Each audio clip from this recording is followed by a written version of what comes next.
They'll school in schools from 2 fish up to 200 fish. They like that type of behavior. They tend to feed together. They compete against each other. So it's definitely a fish that when you get one, you better start thinking that there's probably more opportunities here for me. So it's definitely a schooling fish we want to look after, or we want to consider that every time we're fishing. It's a visual predator, like I said. He really does his best in water where he can see.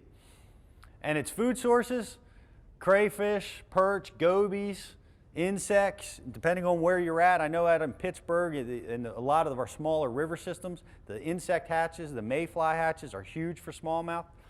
But I subscribe to this theory. If he's got all that bait available to him, he will swim past just about everything to get to a yellow perch. He loves them. He loves them. A lot of people here probably do too. But there's something about it.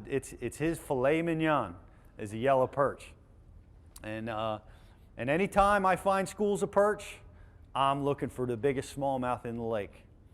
You know, and especially with places like Lake Champlain. Lake Champlain, the yellow perch dominate everything. And when I see those yellow perch up shallow, I'm fishing shallow. When I don't see the yellow perch up shallow, I'm going to go out into the deeper depths because I know that's where the smallmouth are going to be found.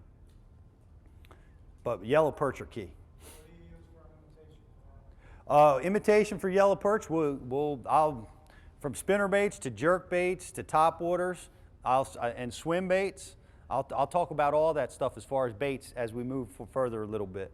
But everything I use is trying to look like a yellow perch. 12 pounds is the record. You know, a mature fish is 6 to 7 pounds for smallmouth, and we've got an abundance of those around here. As a matter of fact, I was talking about the smallmouth fishing up in the northern parts of the country seems to be in a heyday.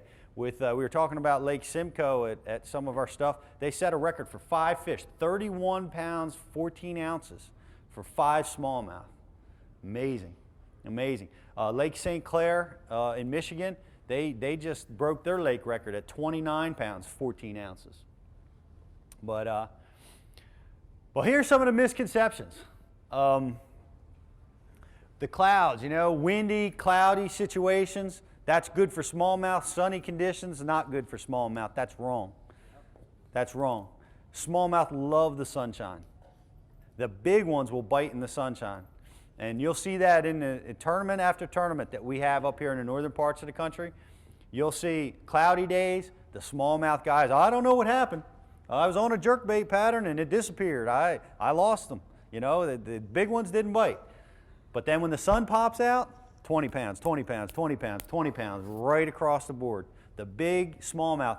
Why? Like I said, they're sight feeders.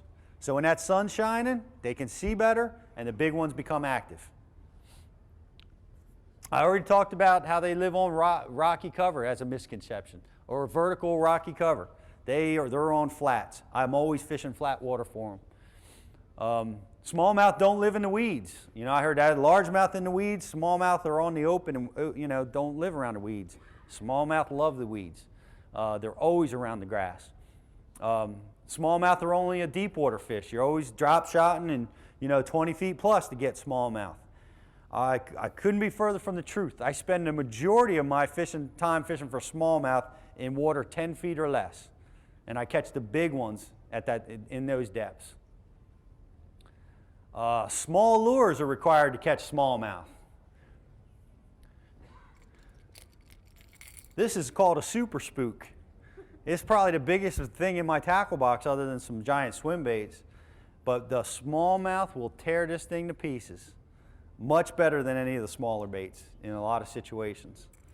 Right? So I use a lot of big baits for smallmouth. I use big spinner baits. I use big jerk baits. I use a lot of big baits for smallmouth.